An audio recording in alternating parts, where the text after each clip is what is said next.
الرحيم يا معشر النساء تصدقنا فإني أريتكن أكثر أهل النار فقلنا وبما يا رسول الله. رسول الله صلی اللہ علیہ وسلم حدیث کو نمگڑے ویلے دے صلاة کسوف نور تندر نیولے و رسول اللہ صلی اللہ علیہ وسلم منذ کو آغے نرست بیا معاشر النساء خوال اللہ. بعض احادیثو کے راضی چھ رسول اللہ صلی اللہ علیہ وسلم معراج نہ واپس را گئے تو دائے فرمائی لیو زیاد صحیح دارے چنا دار کسوف موقع کے ویلو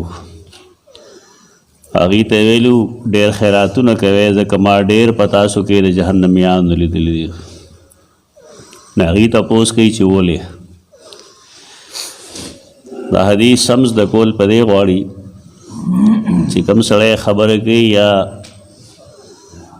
خپل فضیلت بیانې کمال بیانې نه دا حدیث پیش کوي چې خځې خو داسې دي او ښځې داسې دي.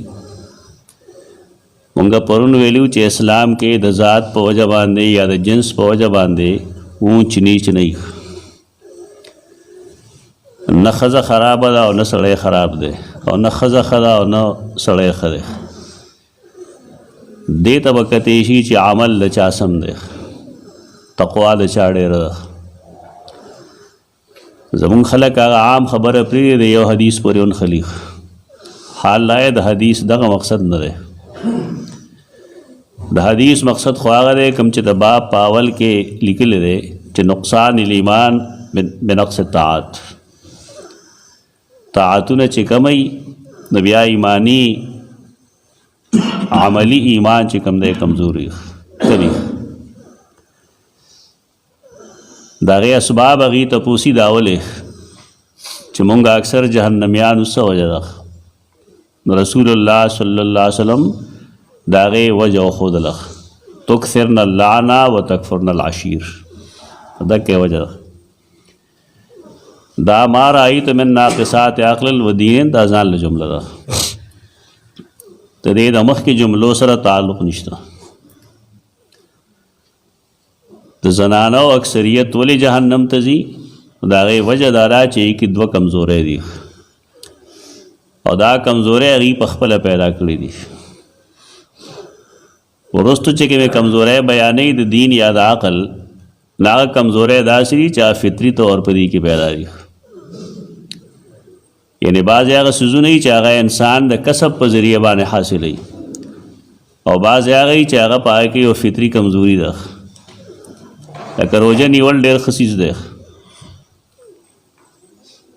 خو بعضې خلق داسې چې روژه نشي نیوی ولې په هغې کې فطري بیماري راغلی ده. لکه زنانه هغې ته حکم دی دا چې د هغې خاص ورځې شروع شي نو که 3 که 4 که 5 که 6 که وي روژه نه نیسي نو ثواب خو کم شه بېشک ولې عمل نه دی شوی لیکن آیا ګناه به وي تو گناہ بنی. یو سړی دی ښه غټ کټ دی او دی بغیر د عذر نه روجي خوري نو دی به ګناهګار او ښځه به ګناهګاره نه وي. د حدیث مطلب دغه دی.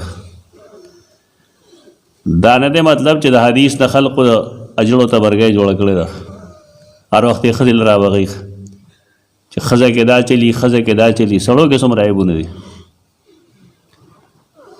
سړی خپل عیبونه نه ویني خو ښځه بیچاره صفائی نشي کولی جواب نشي کولی. دا حدیثونه پای فټ کړي او په داسې طریقې فټ کړي چې دا ګناهګاره ده. په کوم څیز کې چې ګناه او نبی کریم صلی الله علیه وسلم هغه مخکې بیان کړل او کوم کې چې ګناه نه دی بېشکه کمی دی په نارینهو کې لږ کمی دي.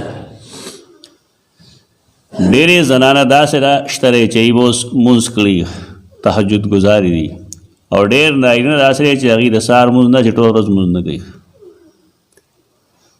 نو آیا غوروالی د جنس د وجه دی؟ غوروالی خو جنس د وجه نه دی. ان اکرمکم عند الله اتقاکم. غوروالی راځي د تقوا د وجه د جنس د وجه نه راځي. بعض فطری کمزورے اللہ پیدا کی پہ انسان کے هغه فطری کمزورے رسول الله صلی الله علیه وسلم خودلی دی هغه گناہ نه دی ودی جهنم ته اتلو وجه سره دا وجه که سړی کې راشي نو دی بنئ دغه شان یعنی یو سبب د زنانا د جهنم ته اتلو باعث دی هغه سبب که سړی کې پیدا شي نو څنګه چلوي ته ځان سپین باس کړل چې دا هوجي خزه یادې خزه نه یادې سبب ته وګوره یو سبب دارې چې تکثرن اللعنه تاسو ډېر کثرت سره خیرې کوئ لعن طعن کوئ لعن منی د یو بنی آدم د الله د رحمت نه د لرې کېدو خیرې لکه الله دې وی خو بسه الله یې تباه کا نارینه څومره وایي ده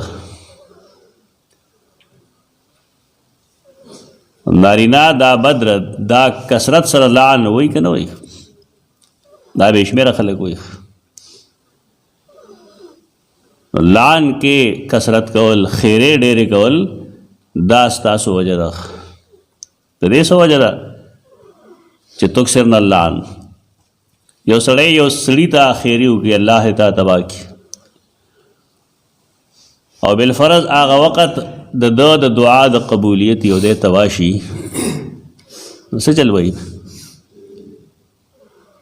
بیا سړي ته ندامتي خفګاني ورته نو مقصد دا چې یو بني آدم د بل بني آدم د تباهۍ دپاره دعا کوي نو دا د جهنم د تلو باعث دی نو که یو بني آدم د بل بني آدم د تباهۍ دپاره عملی کوشش کوي نو دا وایي که ونی معاشره کې ته پوډر خرڅئ چرس خرڅئ نو په دې باندې به د انسان تباه کېږي که ژوندی کېږي وخت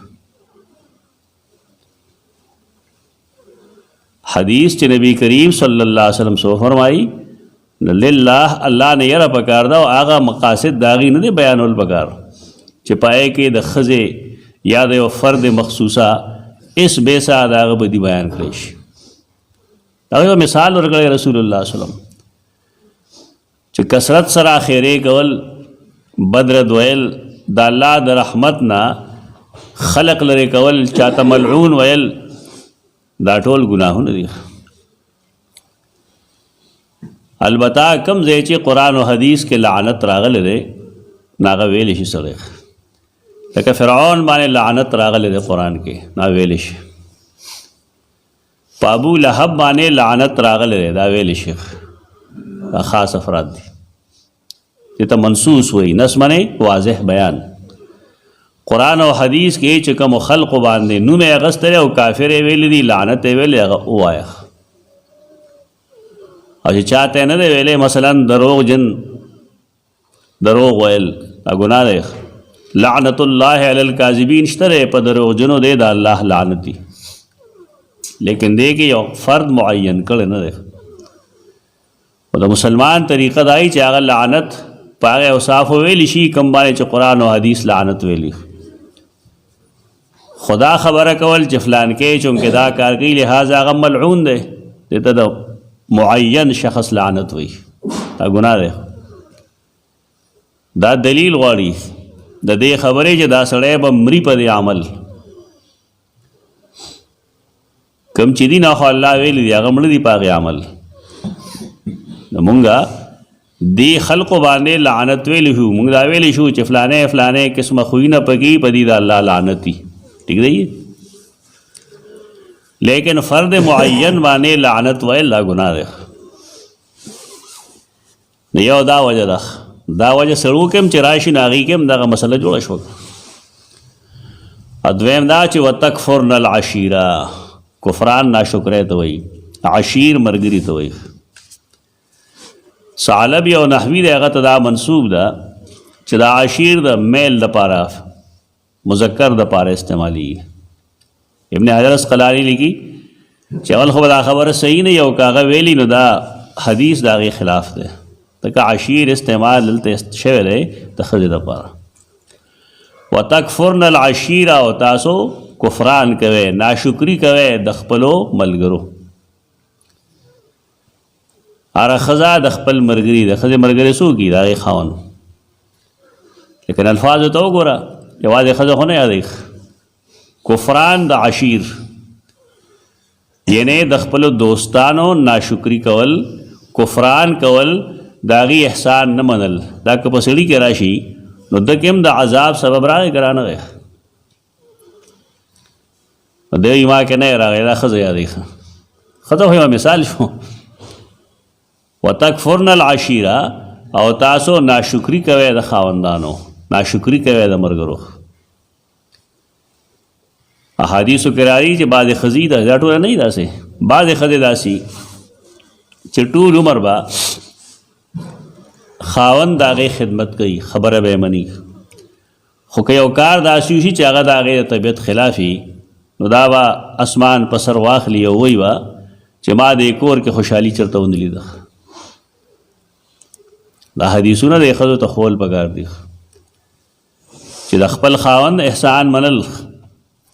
د خاوند څه احسان دی؟ د خاوند احسان دا دی چې هغه دې له خوراک ورکوي، اسکاک ورکوي، روټۍ ورکوي، لباس ورکوي، علاج کوي ورله. د هغې د خپلوانو خیال ساتي، دا ټول د خاوند د طرفه یې دا کوي، دا خاوند باندې لازمه یې. دا نه چې ښځه به یې د پلار د کور راوړي د خاوند کور کې به یې خوري. ښځه هغې باندې د خپل خاوند ډېر احسانات دي، هغه پاک دامنه کړي، ځان پورې خاص کړي. په دې وجه هغې هم دا پکار دي چې هغه د خپل خاوند د رضا خیال وساتي. هغه ځای ته لاړه نه شي کوم ځای کې چې خاوند ناراض دی، هغه کار ونه کړي کوم باندې چې خاوند ناراض دی.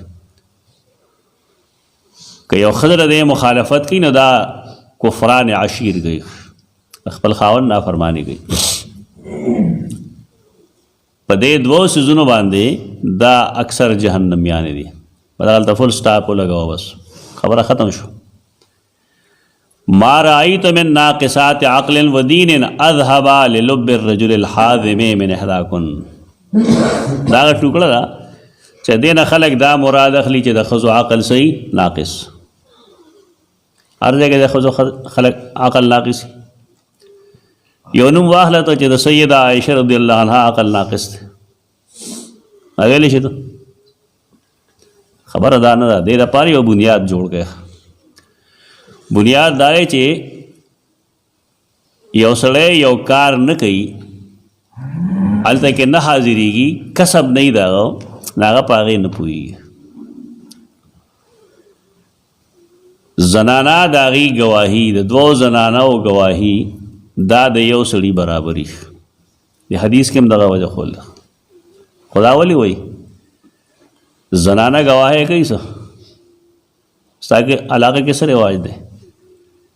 عدالت چې کله څه فیصله کوي نو هغه ګواهان چې کوم پیش کېږي نارینه وي که زنانه وي؟ د زنانو د ګواهۍ رواج نشته.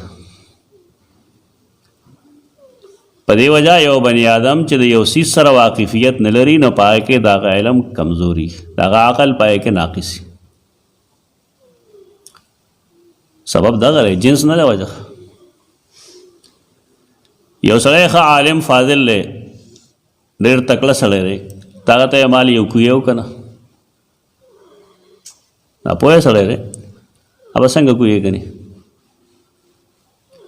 په دې کې دا عقل کم دی، ناقصات کنزل خو نه دی چې کنزل دی، عقل یې کم دی، دی په دې نه پوهېږي. یو سړی دی هغه د ګلکارۍ کار کوي او تا هغه مخې ته میز کېږي چې دا میز راله جوړ کړه او پای نه پوهېږي. خلقو د حدیث جدا مطلب اغسته دی، دغه مطلب مسلمانانو هم اغسته دی، دا غیر مسلم هم اغسته دی. څوک چې د حدیث انکار کوي نه هغوی دا حدیث پیش کوي. د ملحدینو ما سره بلا شی کتابونه دي، بلا شی کلپس دي، هغه کوم چې الله نه مني هغوی اول دا حدیث چې کوم دی ښځه یې هغه دین پرېږدي اسلام. ولې جی اسلام موږ ته ناقص العقل وایي. دا ولې په داسې انداز کې وایي چې د خلکو نفرت پیدا کوي. ښځه لین دین نه کوي، ښځه ګواهي نه کوي، د دې وجې نه د هغې ګواهۍ یا د هغې لین دین کمزوري. نو که دغلته چا حقیقت ښکاره که ناقصات عقل نقصان د عقل صاحب خو نه دی. ولې دا په دې کې فطري طور دا چیز پیدا دی. فطري داسې پیدا دی چې کم کار دا نه کوي نه یې کوي ته تجربه نه وي. او دا مسله په هر انسان کې هم ده. یو سړی یو کار او کسب نه لري نه کوي هغې سره څه واسطه نشته دی څه تعلق یې نشته دی نو پای کې د هغه عقل کمزور دی. خلقو د اسلام د رد کولو دپاره دا حدیث استعمال کړی دی. ولې مطلب یې د غلط بیانوي. او نقصان د دین څه دی؟ ما رأیتو ما نه دي لیدلي من ناقصات عقل و دین. هغه خلق د هغې نه زیات د کومو خلقو نه زیات چې د هغې عقل هم کم دی او دین هم کم دی. د ښځو دینداري کموي. څنګه کموي؟ څه مطلب یې دی؟ چې مونځ نه کوي؟ دا نه دی مطلب. زنانه باندې الله په هره میاشت کې خپله بیماری راولي. هغه بیماری چې راشي نو هغه بیا مونځ نه کوي.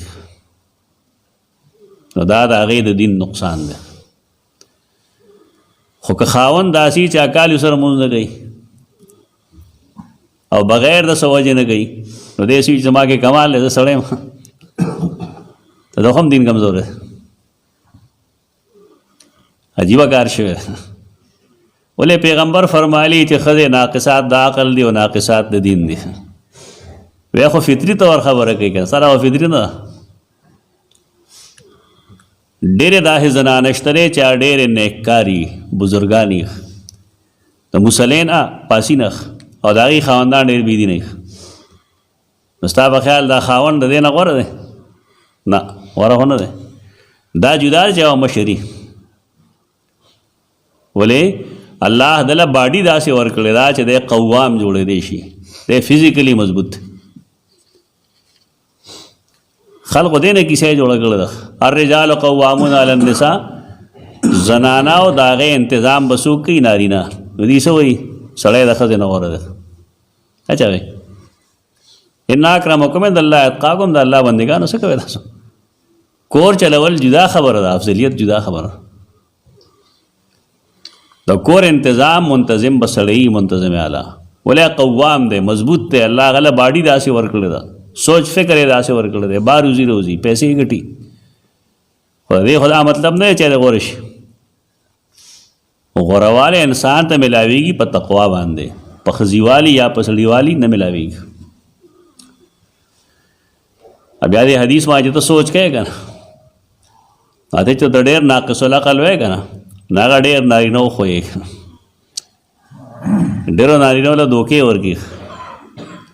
نو ستا په خیال کم چې ناقص العقل دی هغه هوښیار شو که نه دا هوښیار ناقص العقل شو. د حدیث کې خپله شته دی تصریح. خو زمونږ خلک دغې ته نه ګوري. د زنانه دین په دې وجه کم دی چې د هغې 10 میاشتې په هره میاشت کې شپږ ورځې بیل ماضي راشي او دا 15 ورځې بیا روجې هم نه نیسي.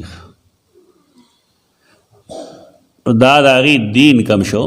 لیکن دا فطري مسله ده او که نه دا دې په خپله پیدا کړې ده. دا قدرتي مسله ده. په دې وجه دا ګناهګار نه ده. خو ثواب یې کم دی. ولې کم دی؟ په دې وجه کم دی چې مونځ یې ونه کړو. نو بیا دا مونځ چې کله پاک شي نو مونځ بیا کوي که نه کوي؟ قضا مونځ خو نه کوي که نه. زنانه چې په مینسز کې کوم مونځ پرېښی دی د یې قضا شته په هغې باندې؟ نه نشته پې. نو اجر به یې د هغې سړي په مقابله کې کم شي که به نه شي چې هغه ډېر زیات مونځ ګزار ده.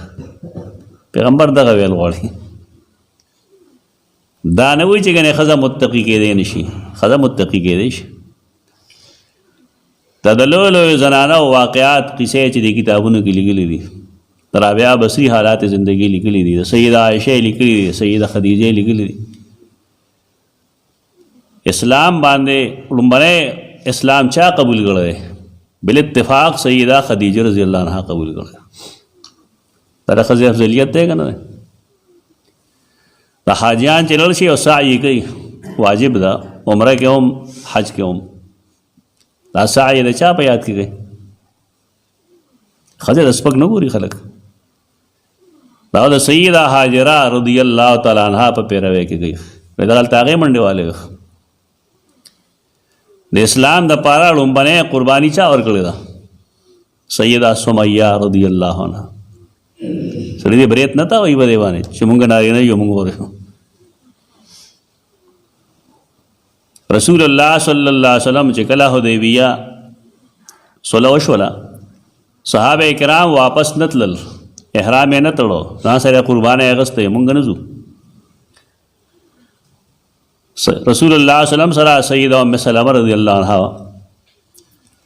نبی کریم وسلم پریشان و هغې ورله مشوره ورکړه ورته وی سار خپله قرباني په خپله حلاله کې د ملګري به پوه شي چې دې حکم کې نرمي نه کېږي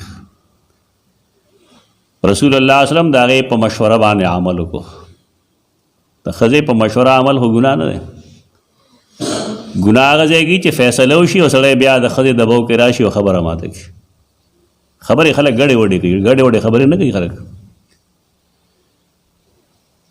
یو سړی د خپلې ښځې نه چې هغه هوښیارۍ مشوره اخیستی شي لکه صاحب دی رسول الله صلی الله علیه وسلم د خپلې ښځې نه مشوره واخیسته هغې مشوره باندې عمل وکړو قرباني خپله حلاله کړه او هغې نه وروستو صحابه کرامو حلاله کړه ښځې سره صلاح کول خلک وایي هغه سړی دلی چې ښځې سره مشوره کوي دی په خپله دله دی مشوره کول صعیب خو نه دی دومره دا چې هره مشوره قبلول ځان له مسله ده او دا هم ځان له مسله ده چې سړی صرف د ښځې اوري د بل چا نه اوري دا ځان له مسایل دی خو دروغجنې خبرې مه کوه ډېر کرته رسول الله صلی الله علیه وسلم امهات المؤمنین سره مشورې کړي دي هغې قبول کړي دي په هغې عمل هم کړی او د خلکو د حدیث جدا مطلب دی او خلک د هغې نه جدا جدا ځان له څانګې وباسي ما نه ده لیدلی کم عقل او د دین کم عقل اذهبا للب الرجل الحازم اذهب لرې کوونکې ختمونکې لب عقل ته وایي رجل سړي ته وایي الحازم پخته رای والا مضبوط ارادې والا من احداکن ستاسو په مقابله کې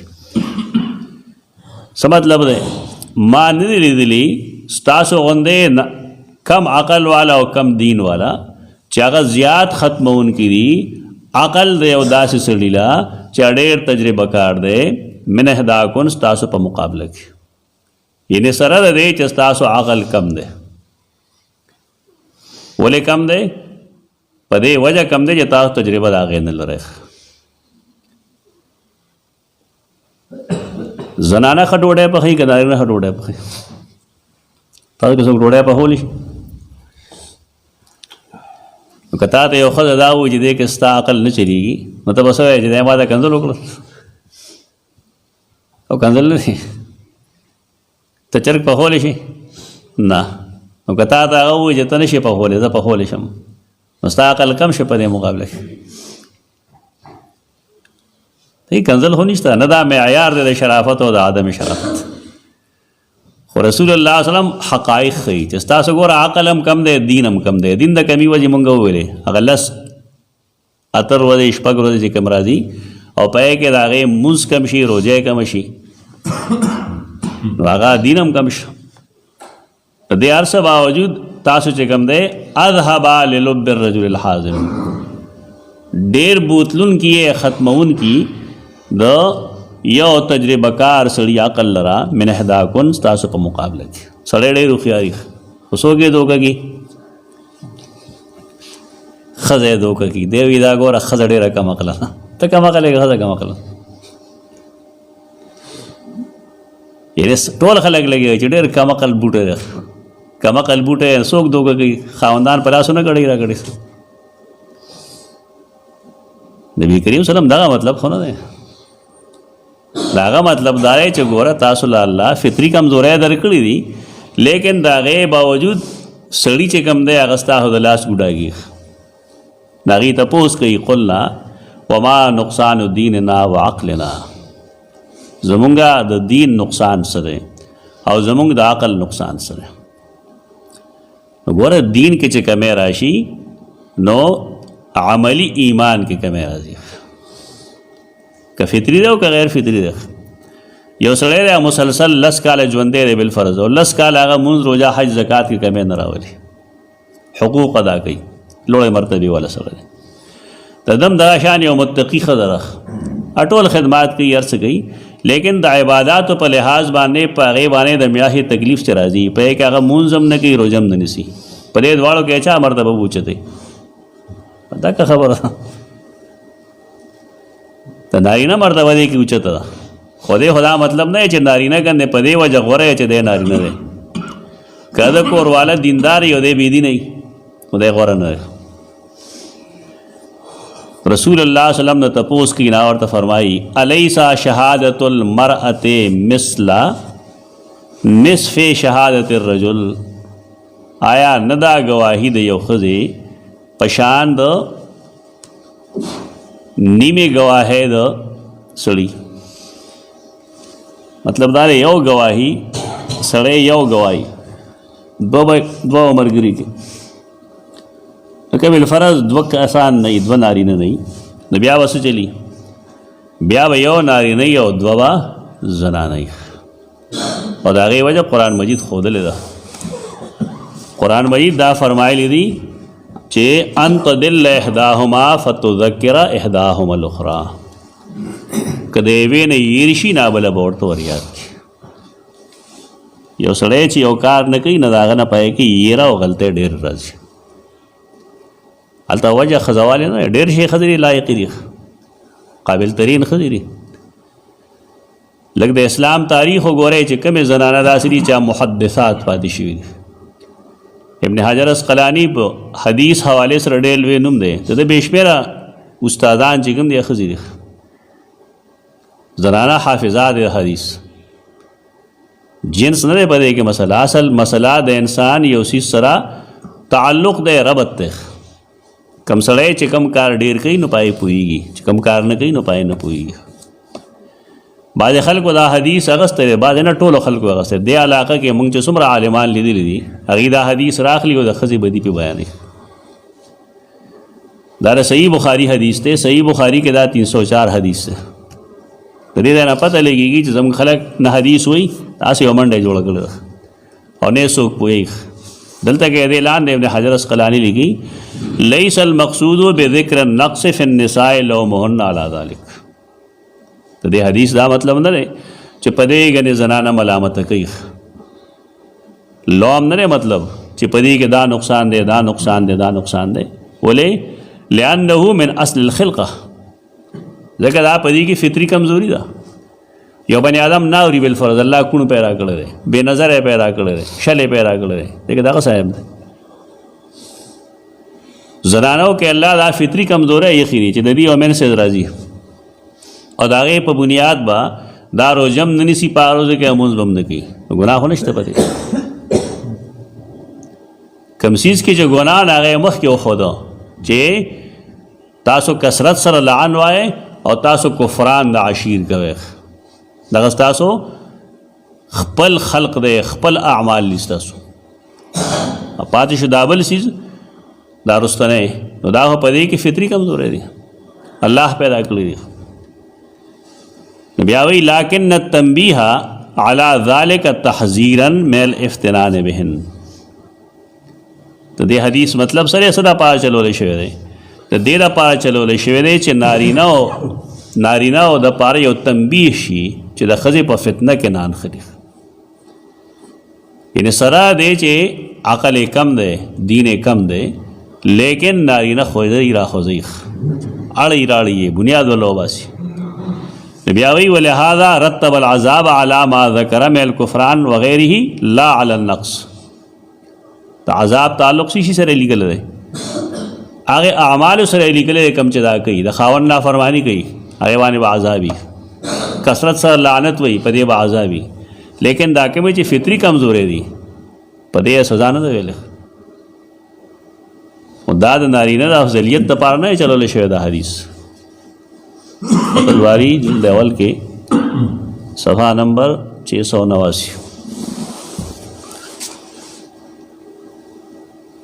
رسول اللہ صلی اللہ علیہ وسلم جواب کې فرمایل آیا ندا گواهی د یو ښځې پشان د نیم گواهی د سړي. نیمه گواهی دا مطلب چې دوه ښځې یو ځای کې د یو سړي د گواهی برابر شي. قلنا بلا نو هغې ویل چې ولې نه. قال فذلك من نقصان عقلها. نوی فرمایل دا د هغې د عقل کمی دی چې نه کوي نو هغې که هغه کم عقل له پاتې شي.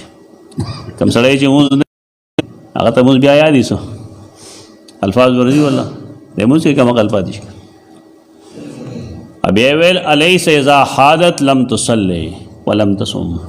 آیا داسې نه ده چې کله حیض یې راشي نه بیا نه مونځ کوي او نه روژه نیسي. دا زده کې دا مسله ډېر خلک داسې شته دی چې د هغې کور کې زنانو ته دا تکلیف شروع شي بالفرض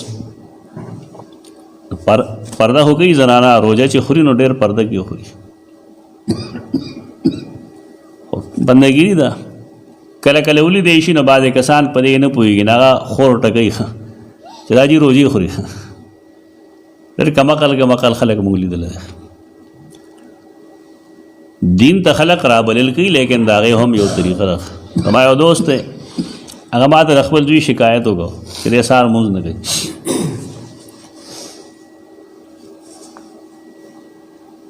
ما زوی نه تپوس وکړ مې لکه مونځ نه کوي په جلا شه ما ته یاره ډېر ګناهګار یم.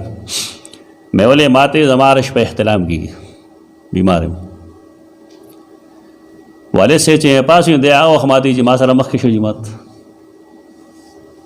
په دې خو هر څوک پوهېږي چې احتلام شوي نو بیا لام وي نه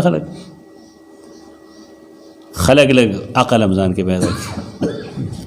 تا کشر پاس او هغه ریسو ویسو کوي خو ضرورت پې ورته که د دې ایمان ما مخکې دی ما سره یو ځای دی وال ټکول شروع کړي. د دین د اشاعت دپاره یا د دیندارۍ دپاره مشر کې هم عقل پکار دی. خپله ځواني هم دته یادېدل پکار دی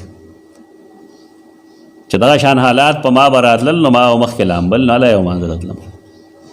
هغه ما ته وایي چې دی کله کله قسم وخوري ما ته نو ما په دغه شان حالت کې مونځ کړی دی. د دین د خورولو دپاره عقل پکاري سړي کې. تش دا نه چې بس دین یې ویلی نور څه نه واقف نه دی. دا واقفیت ضروري دی.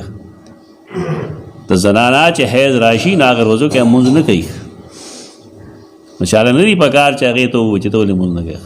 ټیک ترغیب دې ورکوي چې دوه ځله درې ځله یې ووایي او د هغې طرف نه جواب میلو نه شي نو ته پوه چې بل څه مسله دارنګې روژه کې تا ولیدل نو خامخا بدګماني خو مه کوه. ښځې مونځ کې غلي او په روژه کې کرئ نه دواړو کې غلي چا چې سمیږي یا روژه هم خوري او مونځ هم نه کوي.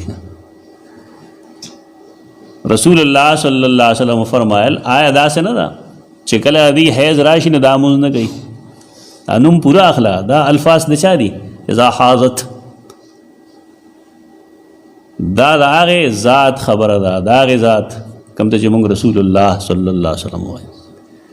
زموږ علما ځان له حیا راولي نوم نه اخلي نو خلک نه پوهېږي. غونډه او زیړ مه کوه صفا نارنج ووایه. قرآن مجید کې دا نشته چې یسألونک عن المحیض دي ستا د حیض په باره کې تپوس کوي نو مه وښایه خلکو ته چې خلک پوه شي په دې باندې چې دا د دین حصه ده. نو دی به غونډه او زیړ ویل شروع کړي ولې استاد دی با حیا دی چې د الله نه هم زیات حیاناک دی د رسول الله نه هم زیات با حیا دی. الفاظ ویل پکاري دې دپاره چې نوی نسل دا وپېژني څه شی دی څنګه راځي دا بیماري. اکثر زنانه دې نه واقف نه وي د سره څه شی دی. کور کې هم څوک مشران نه وي چې پوهېږي چې دې کې څه کول پکار دي. دا نن چې زمونږ هره زنانه بیماره ده د هغې اصل وجه دکه ده. د علم عام کول غواړي پوهېول غواړي بچیان چې کله حیض راشي لم تصلي دې سره نورې پابندۍ هم راشي که نه. حیض سره بیا جنسي تعلق هغې سره ساتل ګناه دی. خاوند به هغې ته د حیض په دوران کې نه نږدې کېږي جنسي تعلق ونه ساتي او که چا کړی دی ګناه یې کړی توبه دې وباسي کافر کېږي نه نکاح یې هم نه ماتېږي. دروغ مه وایه په دین کې نه کافر کیږي نه نکاح ماتیږي. البته ګناه یې کړی ده، الله ته توبه وباسي. چې کله دا راشي نو لم تصل، دا مونځ نه کوي، ولم تصم، او روزه هم نه نیسي. قلنا بلا، نو مونږ وویل ولې نه یا رسول الله. نو ویې فرمایل ذلک من نقصان دینها، دا د دې د دین کمی دی. څه مطلب شو؟ په دې ورځو کې چونکې دا لکه چې مونږ بالفرض ور ورځې هم تسلیم کړو، شپږ ورځې هم تسلیم کړو، نو په میاشت کې دې 13 مونځونه ونه کړل. په میاشت کې دې 13 مونځونه ونه کړل. نو که یو ښځه داسې چې ټول مونځونه کوي، خدا ته پاتې شو، او د هغې خاوند داسې چې هغه په میاشت کې یو مونځ هم نه کوي، او ته د دواړو مقابله کوې، دې کې به کم یو غورئ؟ د نبي کریم صلی الله علیه وسلم دغه مطلب خو نه دی کوم چې خلکو اخیستی دی. د هغه مطلب دا دی چې د زنانو د دین کې دغه کمی راشي. دا چونکې فطري طور راځي، لہذا دا ګناهګار نه دي، نو دا د دې د دین نقصان دی. اقول قولي هذا استغفر الله لكم ولسائر المسلمين.